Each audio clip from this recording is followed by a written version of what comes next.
everyone here is an adult, and you guys have been surviving for quite a while now. However, everyone in here still have goals that they're trying to achieve. In order to achieve any goals, you need to form new habits. But how do you form new habits? A lot of people wouldn't understand what habit is, and they think that they need it, but what they don't understand is the variable that make up a habit and how those variables interact with each other. The variable that make up a habit is you have your antecedents, a stimulant or an event that happened immediately before the behavior, which is the second variable of the habit, and then you have your consequences, which is the result of that behavior. Normally they come in the form of positive or negative. To give you an example of how all these variables interact with each other, imagine you're on a Thursday morning, like this, then table topic, then your name just got called on. All of that's the antecedent. Now the behavior is that you get to stand up, give yourself a minute or minute and a half speech, and then sat back down.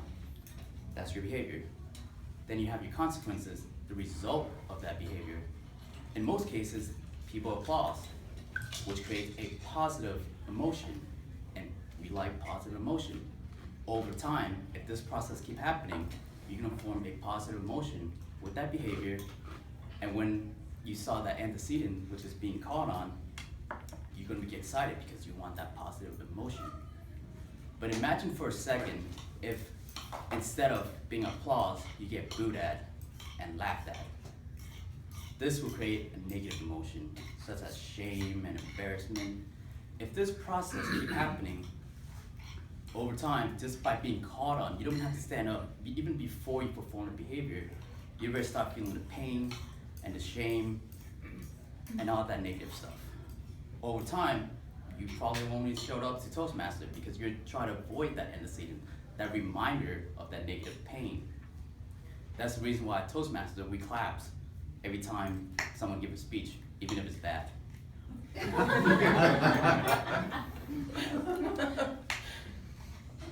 A lot of what I just said focus on the consequences of the habit variable. Because at the end of the day, we do stuff that we anticipate positive reward from it. We don't do things so that we feel bad or waste our money. Everyone is here because you think that by being here, you can improve your communication skill. If you think that being here wouldn't improve your communication skill, you wouldn't be here, because what is the point? Now let's focus back on the antecedents. The antecedent is important because it's a reminder and it's also anticipation. I remember back in college, I used to work out a lot. And I enjoy working out because it was fun, I get to hang with my friends. As I get older, I get a job, so on and so forth. I don't work out as much. I still enjoy working out, but I don't work out as much. And it occurred to me that there's no antecedents involved. Back in college, the environment, my friends, those antecedents, they remind me to do it. Every time I see them, I'm like, hey, let's go play soccer. That's a reminder. Now, when I get home from work, there's no reminder, so I don't do it. It's not that I don't enjoy doing it, it's just there's no reminder, so it never popped up on my mind.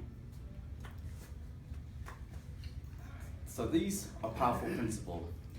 However, like any knowledge, it has to be applicable, or else it's pretty much useless. They call that trivial.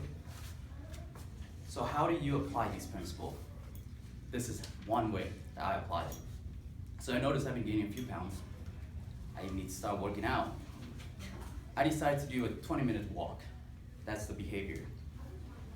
I first need an antecedent, which is something to remind me to perform that behavior. I decided to do it at 5:15 in the afternoon, right when I get out of work. Because I get out of work at 5:15, 5 days a week. That's a good reminder, so I never forget. Then as a reward, the consequences, I reward myself with an hour of internet surfing, just looking at a picture of cats or just something really useless but enjoyable.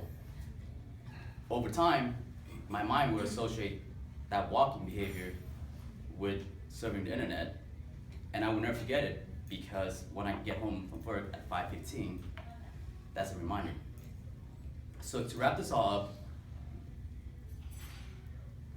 if you want to form a new habit, don't focus so much on behavior. Focus on the two variables that's sandwiching it. You need your antecedents to remind you to do it, or else you just simply forget. And then you need positive consequences to reinforce that behavior, or negative consequences if you want to decrease that behavior.